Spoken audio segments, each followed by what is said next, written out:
Merci à vous, chers amis internautes. Nous vous retrouvons une fois de plus sur ce 6e numéro du JT Web et moi, une pratique produit par le projet Sahel Collaboration et Communication SCC, financé par l'USAID. USAID Dirma est un projet financé par l'Agence des États-Unis pour le développement international. Il intervient dans plusieurs domaines de développement. Nous allons partager avec vous dans ce 6e numéro un spectacle populaire qui a été organisé par USAID Dirma.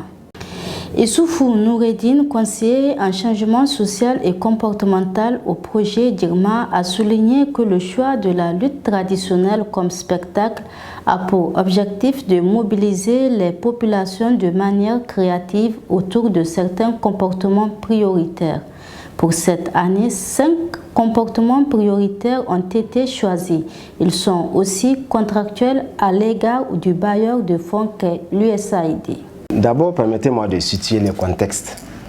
Sur la base de sa théorie du changement et des résultats réalisés au cours de la première année de mise en œuvre, le projet Girma a identifié 16 comportements prioritaires au niveau individuel, au niveau ménage, au niveau institution, organisation et au niveau général des communautés des 2 départements de Magaria et Dingas. Les spectacles de lutte traditionnelle visent à mobiliser les populations de manière créative autour de certains de ces comportements prioritaires.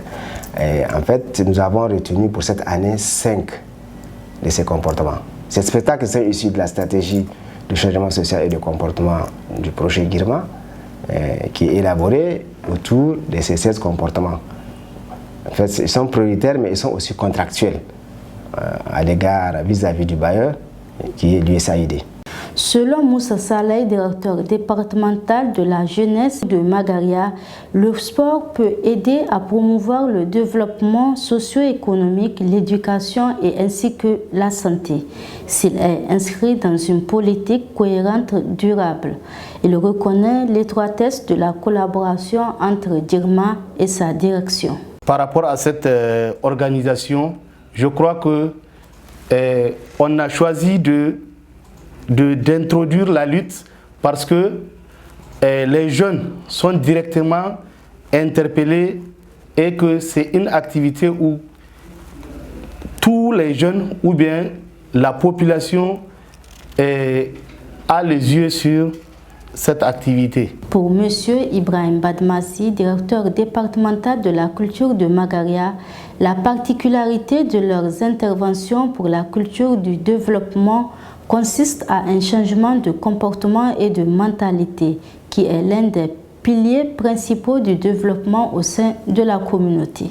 Les différents types d'activités que nous menons sont entre autres la sensibilisation de la population sur la sécurité, sur la migration qui est un phénomène préoccupant dans notre pays. Et la traite des personnes, la violence conjugale, la scolarisation de la jeune fille, afin de fonder une société responsable.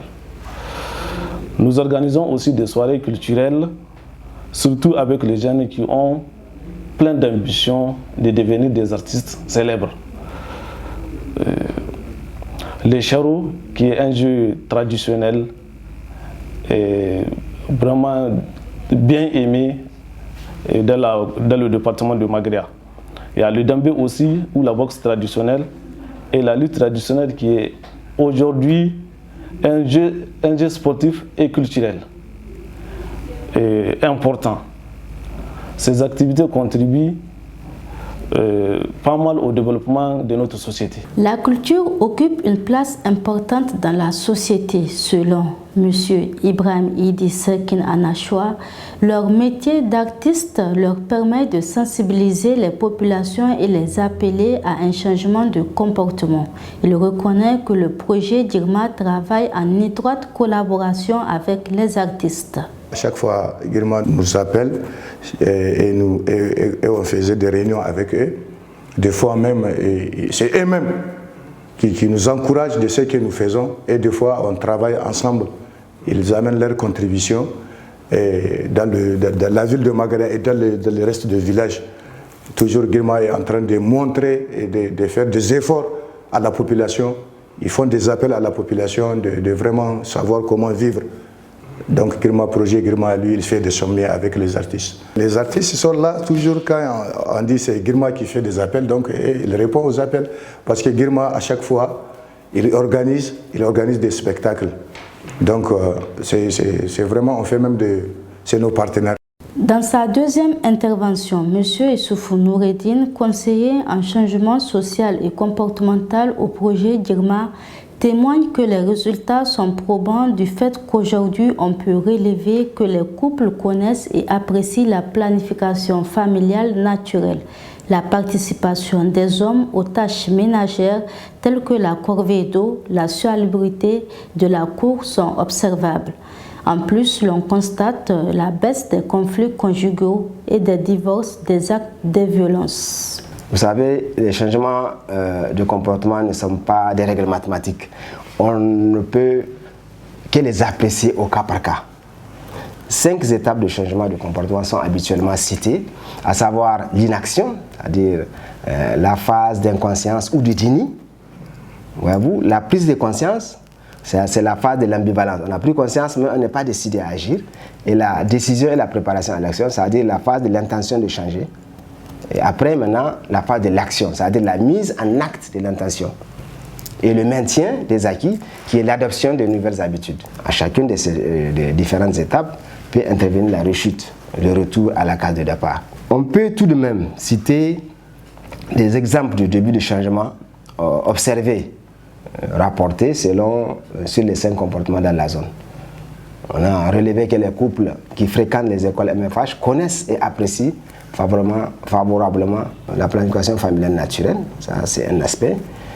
La participation des hommes aux tâches ménagères initialement réservées aux femmes, telles que la corvée, la recherche d'eau, le balayage de la cour, la salubrité de la cour, sont aussi observées. La baisse des conflits conjugaux et des divorces, ça beaucoup de chefs de village nous l'ont rapporté. Et les actes de violence, notamment les dénis des ressources des femmes, sont de plus en plus refusés et traités par des autorités coutumières.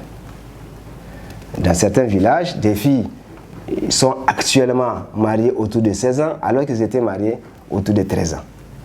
Voilà donc ce qu'on peut citer entre autres comme tendance observée.